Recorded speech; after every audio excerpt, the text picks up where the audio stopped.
Welcome to lesson 2 of permutations and combinations. Today we'll work a little bit more on what we did last lesson, but we'll also introduce new notation, a new way of writing really big numbers and really large numbers which are being multiplied together, more specifically. Okay, and that's known as factorials. So we're going to cover factorial notation today. So let's get started. I'll take out my pen and let's make it blue. Okay, so how many ways can 5 people form a queue at a bus stop?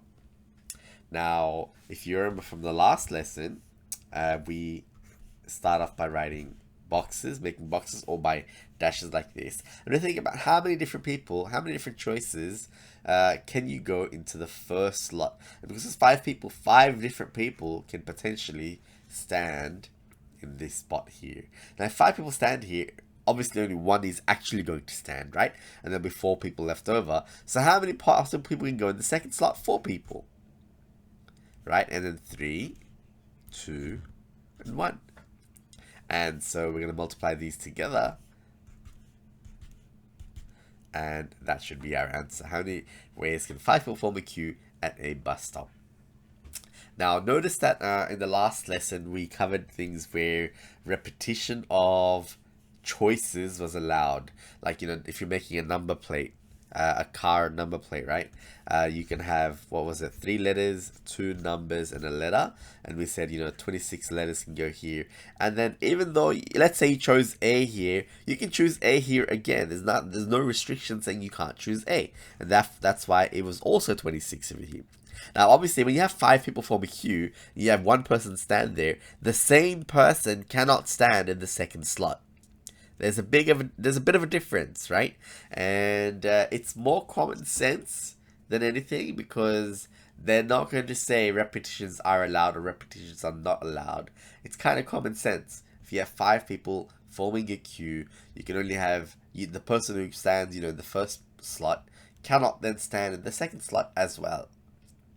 It's common sense, something you just have to get used to, something you have to think about first when you're first getting started in this topic. You'll have to ask yourself, are repetitions allowed, are they not allowed, and use the context for clues, and very soon you'll get used to it. It is common sense, right? It's nothing too complicated. Some questions it might be a little bit not so obvious, but for the most part the questions in the HSC are not designed to trick you. It'll be fairly obvious, it'll be fairly clear.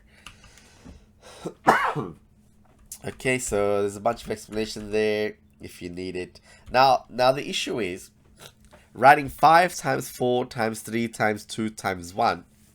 It's still kind of doable, but imagine you had 15 people in the queue. Are you really prepared to write 15 times 14 times 13 times 12? 11, 10. I couldn't even bother writing 11 and 10 over here. Because, it does get tedious. 11, 10, 9, 8, 7, 6, 5, 4, 3, 2, 1. Who's going to write that, right? Mathematicians are lazy. We don't want to work hard when we can just not work hard. And so we came up with notation. Mathematicians came up with notation. And it's known as factorial notation. And this is read as, this is the notation, exclamation mark, I suppose. And it's read as 5 factorial. Or 15 factorial, I suppose, if it's 15. 15 factorial. And that's just what it means. 15 times 14 times 13 times 12 times 11 times 10 and so on and so forth, all the way till 1. And so there are 2 ways to define factorial notations. And you gotta know both of them, I suppose. They have their uses, they're useful, that's why we have 2 notations. One is just say n factorial is the product of all the positive whole numbers from n down to 1. It is the product of all the positive whole numbers. So n factorial, so if you had 10 factorial, that is just 10 times 9 times 8 times 7 times 6 times 5 times 4 times 3 times 2 times 1 down to 1. And that's what 10 factorial means. Okay, now if you have, so obviously 3 factorial is 3 times 2 times 1. 7 factorial is 7 times 6 times 5 times 4 times 3 times 2 times 1. Okay, now this is important to understand. N factorial, it's just a way of writing. Okay, it's not meant to freak you out or anything. It's not complicated. All it's saying is if you're starting off at n, the next number is going to be n minus 1. It's going to be 1 less than n. And you're going to multiply by n minus 2. 2 numbers less than n. And keep multiplying all the way until you reach 3 times 2 times 1. So think about that. If you're not familiar with that notation, do pause the video, think about it, make sure you can write it on your own as well. It is very important. It does crop up all over the place in a variety of different topics, and not just permutations and combinations. So yeah, you do gotta know it. You have to know it. Yeah, so I'm gonna move forward because obviously this is a video, so you can pause the video and spend as much time as you want. Moving on, definition 2 is something known as a recursive definition. A recursive definition.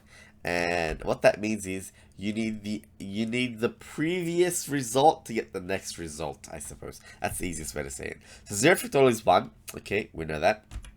And for every number more than 0, n factorial is just n times n minus 1 factorial. Okay, so here's a way to think about it. So for example, 5 factorial is equal to 5 times 4 factorial. And that's all it's saying. And 3 factorial, it will be 3 times 2 factorial. Okay, all the way down to 1. Now obviously, what's 2 factorial? 2 factorial is 2 times 1 factorial. And what's 1 factorial? 1 factorial is just 1. Or I suppose you can say 1 factorial is 1 times 0 factorial, where 0 factorial is equal to 1. That was our definition, I suppose. We defined it like that. Now, this is very important when it comes to unrolling and unpacking and cancelling out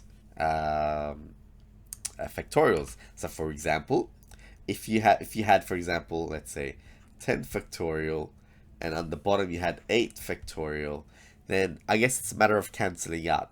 We can unpack. You know what? Let's start off with 9 factorial, just so it's easier to see.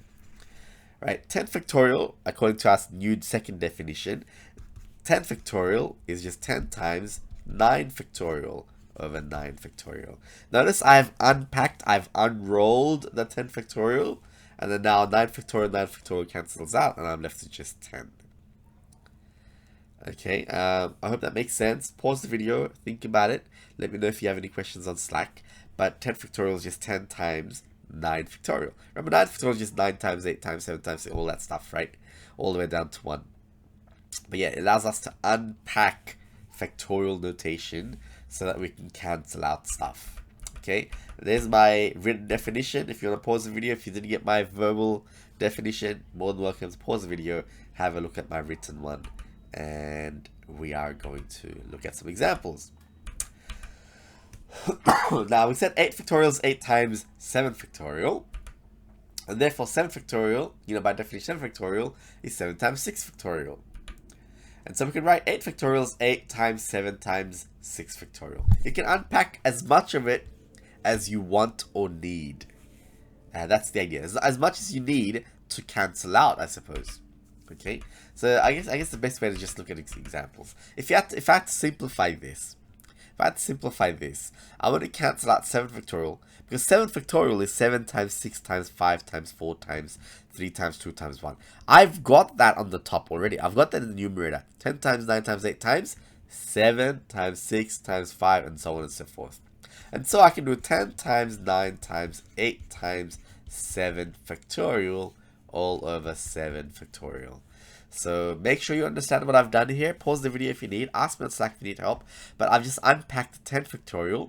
10 times 9 times 8 times 7 times 6. All that's the 7 times 6 times 5. I've just summarized the 7 factorial. And the 7 factorial at the bottom as well. The 7 factorial at the bottom. And therefore I can cancel that out. And I'm from 10 times 9 times 8. 9 times 72. 72 times 10. 720. So it allowed us to calculate something which looked very difficult mentally, fairly easily. Okay, and you can, once again, pause the video if you need, if you want to have a look at my written explanation. So here's a question for you. I want you to pause the video and give it a go.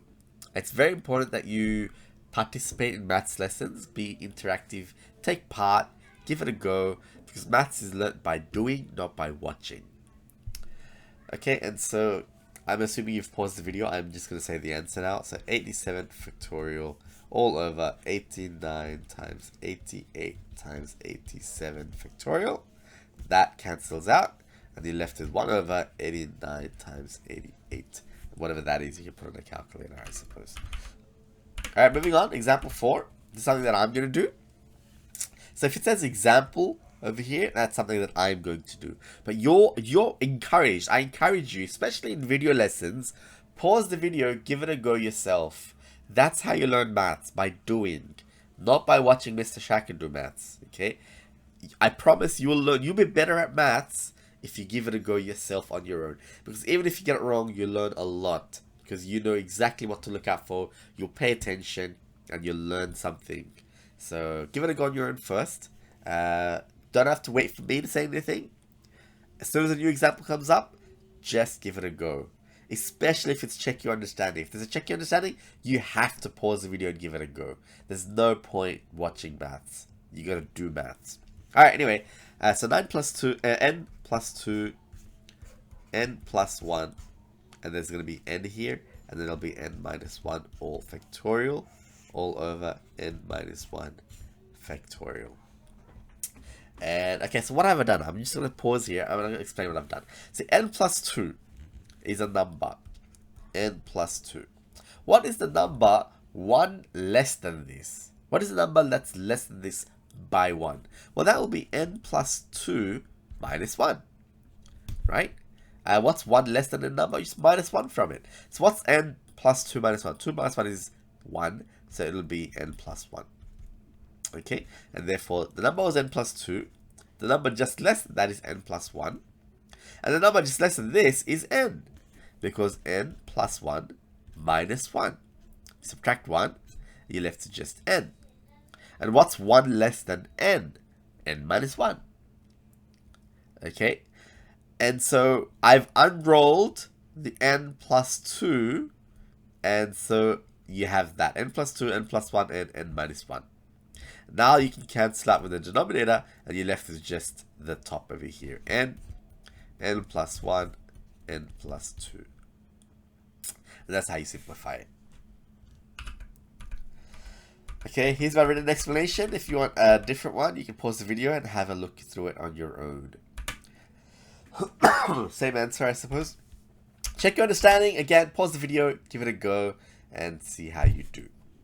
And the answer, obviously, is n minus 1 factorial over n minus 1 factorial. That cancels out, leaving you with just n. Okay, moving on. If you had to do this, okay, so this is a fraction, and we've been doing this since primary school. To subtract a fraction, don't worry about that stuff for now. Just take a breath. It looks hard and complicated. Don't worry about it. Think the way you should be approaching this is, if you have a hard question, you always want to think of an easier version that you can solve.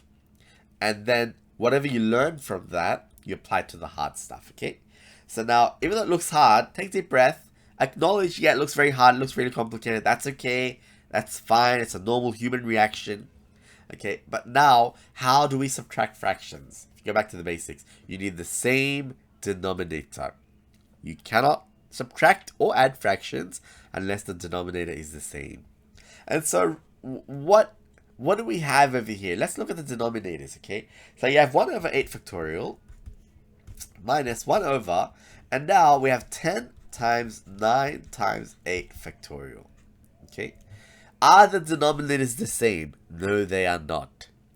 How can I change the first fraction so that the denominators are the same? Well, I can multiply bottom and top by 90. 10 times 9 is 90, right?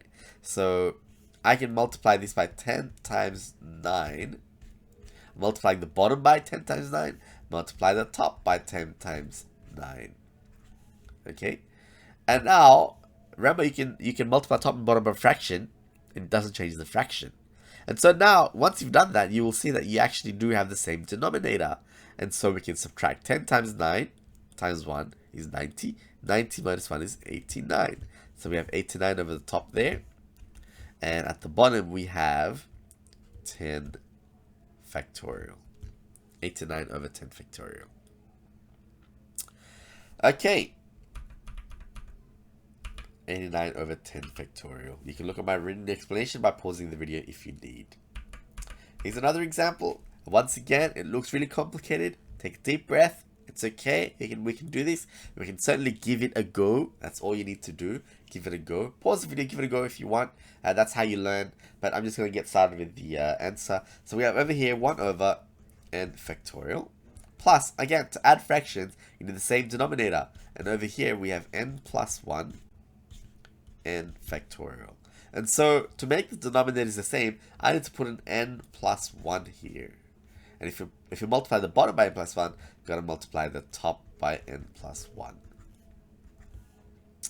Okay, and so we will have n plus 1 times 1, which is n plus 1. Plus 1, so I'm going to have n plus 2 here. Right, n plus 1 times 1 is just n plus 1.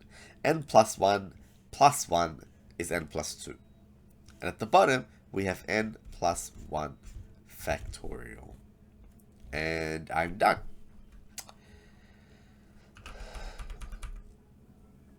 N plus 2 all over n plus 1 factorial. Alright, so here's a check your understanding question. Make sure you pause the video and give it a go before you come back. I don't think I'm going to solve this one because we are running out of time. I mean, the lesson's gone 16 minutes already. So here's the homework. Finish off all the questions from section that. So these are the past paper questions I'm going to put up on Slack or Google Classroom, depending on which year you're watching this. And on top of that, on top of those exam paper questions, do start getting used to your textbook questions as well. Start completing the textbook questions. So if you're using the Cambridge book, do those questions. If you're using Fitzpatrick book, which I think is called New Senior Mathematics, I call it Fitzpatrick. I've been calling that for like 2 decades plus, so it's very hard to get out of the habit. Fitzpatrick book, do questions 1 to 12 from exercise 6.1. Best of luck. Let me know if you need help on Slack.